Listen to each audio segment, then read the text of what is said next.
Sanctus, Sanctus, Sanctus Dominus Deus Sabaoth. Salam jumpa kembali saudara-saudariku yang terkasih dalam Tuhan kita Yesus Kristus. Salam sejahtera untuk kita semua. Berkat Allah yang Maha Kuasa senantiasa menyertai kita. Hari Selasa tanggal 23 April tahun 2024 adalah hari biasa pekan keempat Paskah. Marilah kita mendengarkan dan merenungkan bacaan-bacaan kitab suci. Dalam nama Bapa dan Putra dan Roh Kudus. Amin. Bacaan pertama dari Kisah Para Rasul, bab 11, ayat 19 sampai 26. Banyak saudara telah tersebar karena penganiayaan yang timbul sesudah Stefanus dihukum mati. Mereka tersebar sampai ke Fenisia, Siprus, dan Antiokhia. Namun mereka memberitakan Injil kepada orang-orang Yahudi saja. Akan tetapi di antara mereka ada beberapa orang Siprus dan orang Kirene yang tiba di Antiokhia dan berbicara juga kepada orang-orang Yunani. Mereka ini memberitakan Injil bahwa Yesus adalah Tuhan. Tangan Tuhan menyertai mereka, dan sejumlah besar orang menjadi percaya dan berbalik kepada Tuhan. Maka sampailah kabar tentang mereka itu kepada jemaat di Yerusalem. Lalu jemaat di Yerusalem itu mengutus Barnabas ke Antiokhia. Setelah Barnabas datang dan melihat kasih karunia Allah, bersukacitalah ia.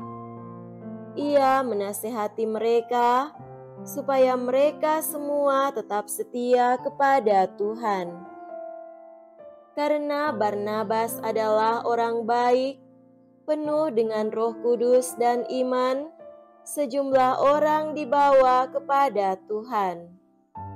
Lalu pergilah Barnabas ke Tarsus untuk mencari Saulus. Dan setelah bertemu dengan dia, ia membawanya ke Antiokhia. Mereka tinggal bersama-sama dengan jemaat itu 1 tahun lamanya sambil mengajar banyak orang. Di Antiokhia lah murid-murid itu untuk pertama kalinya disebut Kristen.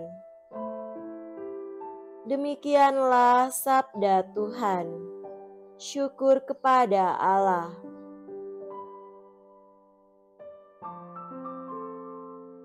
Semoga Tuhan beserta kita sekarang dan selama-lamanya.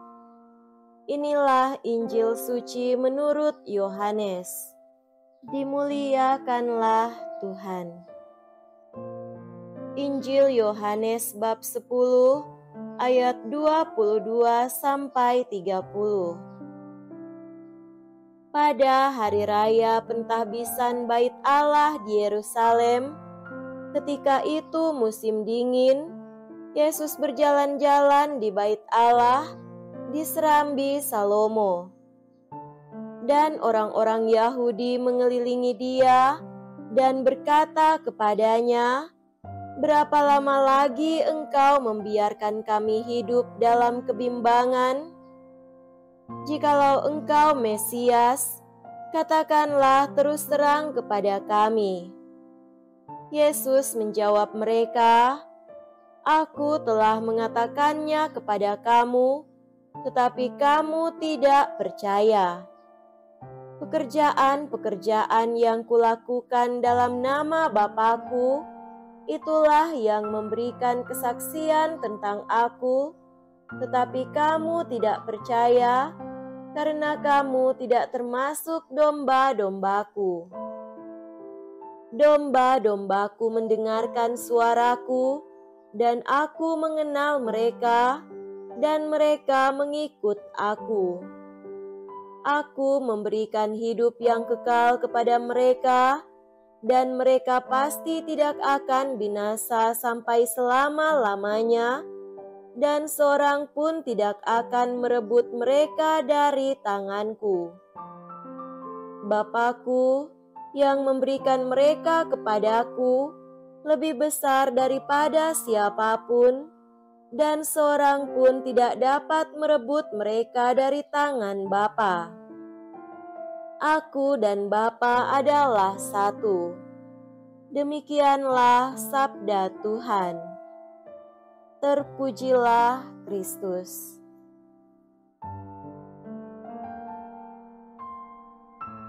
Saudara-saudariku yang terkasih dalam Tuhan kita Yesus Kristus, tema renungan kita pada hari ini adalah memahami dengan sepenuhnya.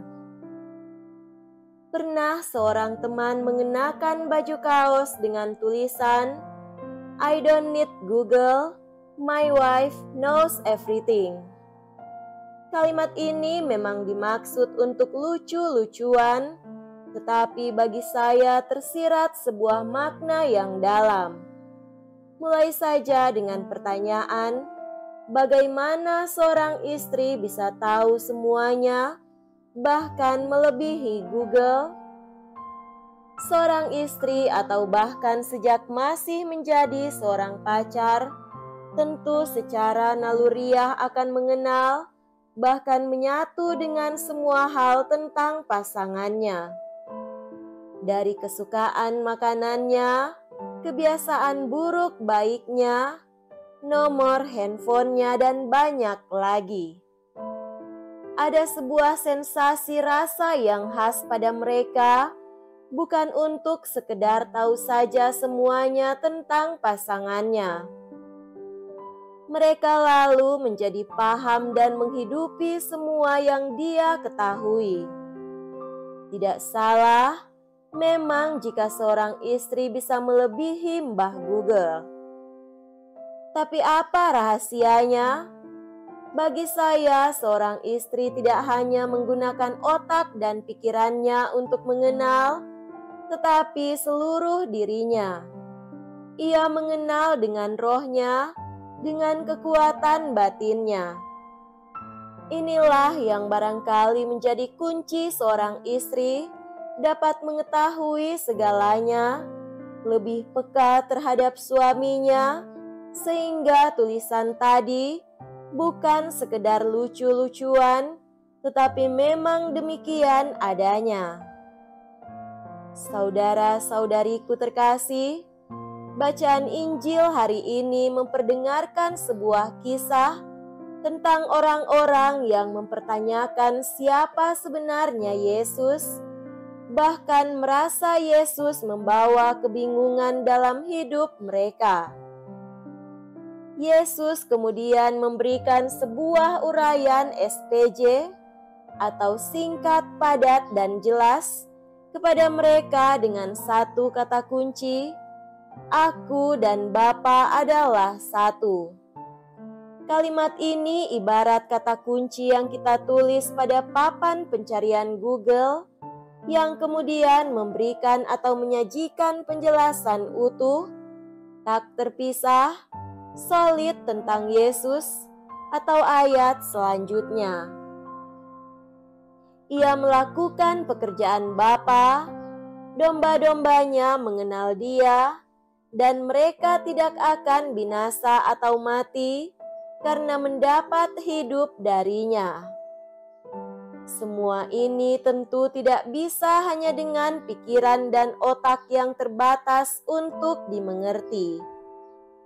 Kita perlu seperti para wanita, para istri, para ibu, mengenalnya dengan seluruh diri kita, mengenal dengan pembatinan tentang Yesus, sehingga kita pun sanggup mengatakan, I may not need Google, my Jesus is everything, and I have no question.